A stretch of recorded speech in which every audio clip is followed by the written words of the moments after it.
Hi, this is Nick Lowry and my buddy Greg Abels here at Windsong Dojo, and today I'd like to talk a little bit about uke and the function of uke. Uke is very important in what we do because it defines the art in many respects, and it creates the quality of attention and intention that are required to develop real Aikido for real self-defense, for actual encounters in the real world.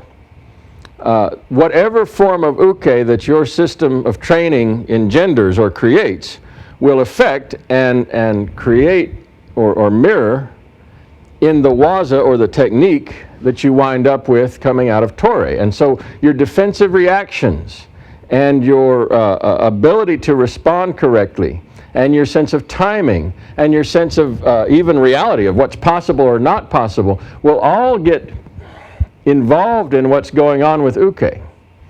And it's important to fine-tune uke into a useful mechanism that doesn't counter-train your responses. And so we see this sometimes in Aikido training, that if we have somebody attacking us and he's just delivering energy to my body, boom, yeah, and there should be enough structure behind it that when he encounters me, he will actually distort me somehow. So here I am, and he comes in and he's actually putting pressure on me. And that as that delivery of energy is coming into me, whether it's a punch or a push or a kick, or there's all sorts of forms of attack that are fine to work through every variation known to man. But the real issue is he actually delivering energy to me? So I put a hand up, he comes in, he gets me. That's it. He's delivering energy. He's got that job fulfilled. Now the secondary responses become important at this point, because that starts to involve in what kind of training should uke be involving himself in terms of his own defensive and reactive framework, and in terms of his own sense of building his self-defense game. If uke comes in and delivers the energy, and then I respond to that by distorting his posture, and he just sort of crumples directly to the ground, go ahead, then he's offered virtually no structure at all back to me to be responsible for. And so you see this sometimes. They're very compliant, or very ukes that are very, I don't know, he's complicit. He's complicit in what I'm about to do to him. If he steps in and I do this to him and he just falls to the ground immediately and I haven't really caused him to fall, well, I caused him to turn, so that's enough, so he should fall down. Well, that sort of thinking can become very exaggerated. He's overly compliant, he's overly easy. And that teaches him a bad habit, which is to not get his postural integrity back and not to get organized around continuing to do the job of interacting with me. So, we don't want ukes that just collapse at the first sign of anything. We'd like to have ukes also that if I go over here and he's strongly resistant to this, he sets up tension in his body to resist with every ounce of effort, that's also a very bad idea. Because when you take somebody into a potential postural distortion and they rigidify, their entire nervous system gets rigid, they're vulnerable to an entirely different problem, which is he can't react soon enough to any sort of problem on the fly. So if I'm taking Greg's wrist out into a coil and he's fighting like hell not to have it be coiled and being strong here, he cannot deal with a sudden change. He's open, or he's creating an opening based upon his own rigidity. Also, if he's out here and he's completely flopsy, well, he's not presenting me any sort of problem either. So what do we want in terms of reactivity is a sort of active engagement and a continuation of the pressure relationship.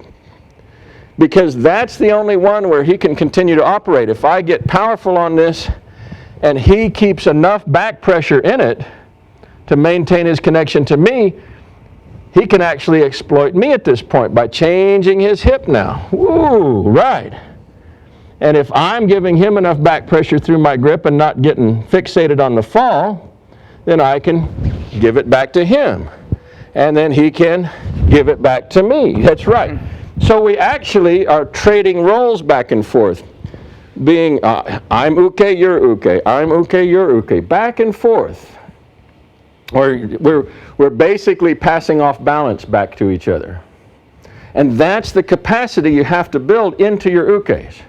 So that when you're actually doing something against somebody who's seriously engaged in trying to get you, and they're not just passively going to flop over, nor are they just going to try to stop you with everything they have by getting strong and rigid, but they're actually going to stay fluid and moving and on the fly and trying to take your head off at every opportunity, and you're trying to take their head off at every opportunity. There is no uke and Tori.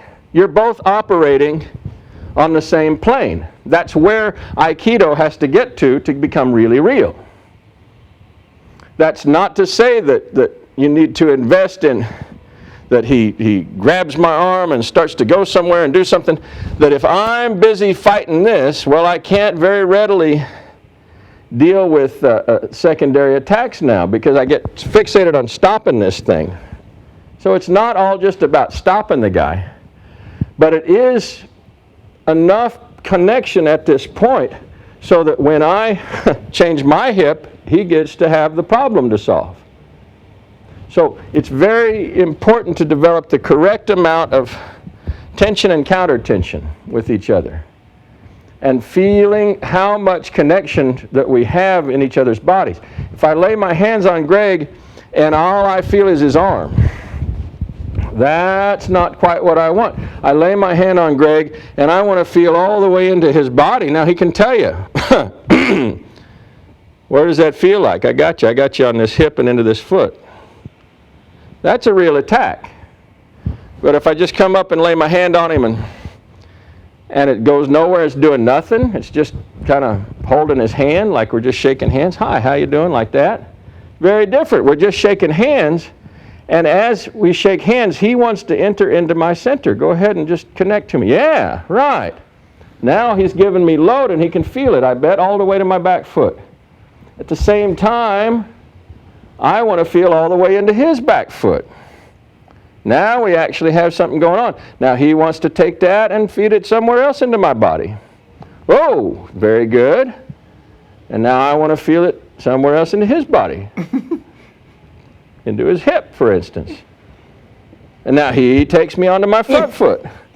But he failed to get his posture back. And because his posture is distorted, I get to lean on him now. Boom. So it's a little game you want to play as to who's being uke here. Don't even start uke Tori. Start with a handshake. Hi, how you doing, buddy? And this is just nothing. It's just our arms. There's no real structural connection. Now he makes a structural connection to my body. Is it to my body yet? There you go. Good. Now I want to make a structural connection to his body. There I go. Now he's taking it to my body again. Oh, there I go. He finally got me off my heel. Nice. And you pass it back and forth. You want to do this statically and very gradually. And there's some more methods we can get into to help ensuring this sort of connectivity. And right now we have grip, but we could just as easily have palm to palm, just like that. We'll be side to side so it's equal. And I reach in and I touch his hip. And then he reaches in and touches mine. Yeah, now he's in my center. Now there we go. Now I'm going. Now he's coming back at me. Now I'm putting it back on him. There we go. Uh-oh. Now I can lay it on him. Good. Now he's taking it out from under me. Isn't that funny? That's beautiful. Now he puts it back on me. Isn't that wild? Yeah. So we have this, it's really kind of, it's fun. It's a fun sort of engagement to play with. And you, simple hand to hand, connect to their center. He's connected to my center. I change the relationship with the hip. He's bending his posture a little bit. Now he's laying some weight on me. Now I changed my relationship with my hip again. Good. Now he should be able to press down, but he's having a hard time because it'll give away my posture. Falling over. Yeah. And they laugh. And I laugh too, because it happens to you and you're not even sure exactly why it's happening, because the pressure at the hands isn't really changing. It's staying pretty much the same. Everything that's happening is a reflection of what's going on in my hip. One way to think about this is just have this point of connection, so you're past just wiggling his arm around. When you move, his body has to move too. You can see it in his body. And then don't even try to do anything to him. Just change your own hip. And then as he changes, change your own hip again. And as he changes, change your own hip again. And as he changes, change your hip again. And it's all happening in the isometric tension, the release and let go of what's going on in the hip. Very powerful tools. Ukes are doing this all the time in a perfect world. Ukes are reaching out to feel you. They're reaching out to place their energy into your body. They're delivering energy into you, and then they're staying responsive and active and fluid and engaged. Because if I push on this, I don't know, if I push on this elbow and he just makes it flop down, boom, he can't stop that. But if I'm pushing this elbow and he's connected through my hand to this, and I try to roll over and do that, wow, he'll stay right connected with it and I'll never hit him. Won't be able to. Because his engagement through this arm isn't just a passive element. Yeah, it's trying to still do jobs. Now, if he overdoes it, he gets real strong with it, well, that gives me other things to do. But as long as he maintains the pressure, and I try to change the element, it's there to defend him. It's there to do something. It's not just turning it completely loose. There are times to turn stuff completely loose, and we'll get into that as well. But when you're in a mix, when you're in proximity with somebody and they're interested in bopping you, probably not a good time to turn things completely loose. Because you want stuff to stop them from hitting you, right? Cool. All right. Well, thank you.